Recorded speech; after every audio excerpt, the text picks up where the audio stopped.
80회의 설명을 조금 보충합니다. 민사사건에서도 불이익 변경 금지가 적용됩니다. 다만 형사와 마찬가지로 상대방이 항소를 하지 않았을 경우에 적용되는 것입니다. 예를 들어 봅니다. 원고가 1억 원을 청구했는데 1심에서 6천만 원이 인정되었습니다. 그런데 원고만 항소를 해서 1억 원을 다 달라는 취지로 주장하고 있고 피고는 6천만 원까지는 감수하겠다는 취지로 항소를 하지 않았습니다. 그런데 2심 판사들이 심리를 해보니 원고 청구가 전부 기각되는 것이 적절하다고 생각해도 피고가 항소를 하지 않았기 때문에 불이익 변경 금지의 원칙이 적용되어 1심보다 원고에게 더 불리한 원고의 청구를 전부 기각한다 라는 판결을 선고할 수가 없는 것입니다. 제가 아는 사건 중에도 사실은 항소를 해야 할 것인데 1심 변호사가 의견을 잘못 줘서 항소를 하지 않고 어쩔 수 없이 제가 부대 항소를 해드린 것이 있습니다. 재판에 꼭 출석해야 할까요? 정답은 재판마다 다릅니다. 형사재판은 꼭 출석해야 하나 이를 제외한 민사, 가사, 행정사건 등은 꼭 출석하지 않으셔도 됩니다. 물론 가사사건에서는 본인이 출석하라는 통지가 오기도 하나 실제로는 안 가도 되겠고요. 만약 재판부에서 꼭 본인을 보기를 원한다면 다음 기일에 대동, 즉 같이 데리고 오겠다고 말하면 됩니다. 그리고 조정기일에는 본인의 의사가 중요하기 때문에 가능하다면 참석하는 게 도움이 됩니다.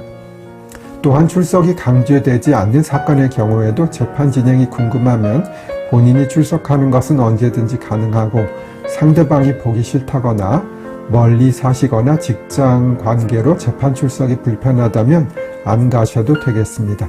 저는 의뢰인 본인이 알아서 하시라고 보통 말씀드리고 있습니다.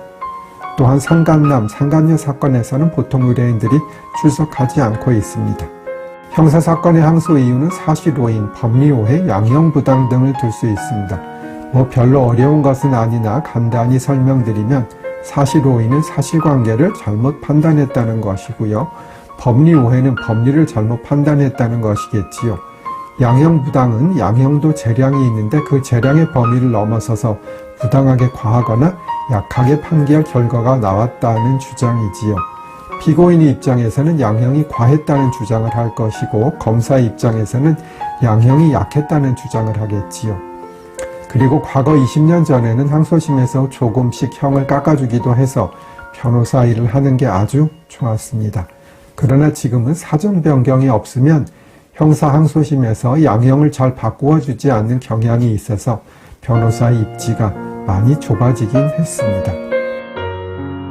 형사 항소심에서는 1심과의 사정 변경, 즉 달라진 사정이 없다면 원칙적으로 항소가 잘 받아들여지지는 않습니다.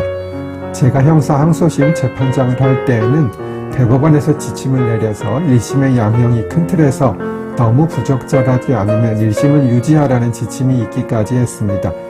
물론 이런 지침이 법관의 독립에 어긋나는 것이 아니냐는 말씀을 하는 분도 보긴 했습니다. 사정 변경의 가장 좋은 예는 합의이고 그 다음으로 공탁, 자백, 마약 사건의 경우라면 공적, 즉 다른 마약 사범을 수사기관에 제보하는 것 등을 들 수 있습니다. 그리고 사정 변경을 만들기 어려운 경우에는 기부를 하거나 장기 기증 서약을 하거나 이런 궁색한 방법도 사용하기는 합니다. 다만 이런 것들은 직접적인 것이 아니니 큰 효과가 있지는 않습니다. 형사사건으로 재판을 받고 있는 피고인인데 여유 자금이 합의할 돈과 변호사 선임할 돈의 양쪽은 없고 한쪽만 가능하다면 무엇을 해야 할까요? 정답은 합의입니다. 형사사건의 종류에 따라 조금은 다를 수 있지만 일반적으로 감형을 받기 위한 제1조건은 합의입니다. 물론 이것은 피해자가 있는 범죄인 경우에 하나입니다. 다만 아주 피해가 적은 사건이 아니라면 합의금의 액수가 보통은 변호사 비용보다 훨씬 크게 됩니다. 그럴 경우에 합의금은 도저히 마련할 수가 없고 변호사를 선임해서 주장해보고 싶은 게 있다면 변호사 선임을 고려해야겠지요. 합의서 작성에 있어서는 합의하는 피해자의 인감증명서를 첨부하고 인감도장을 날인받아 법원에 제출하거나 아니면 피해자가 직접 법원에 방문해서 피해자 본인이 제출하게 하는 것이 좋습니다.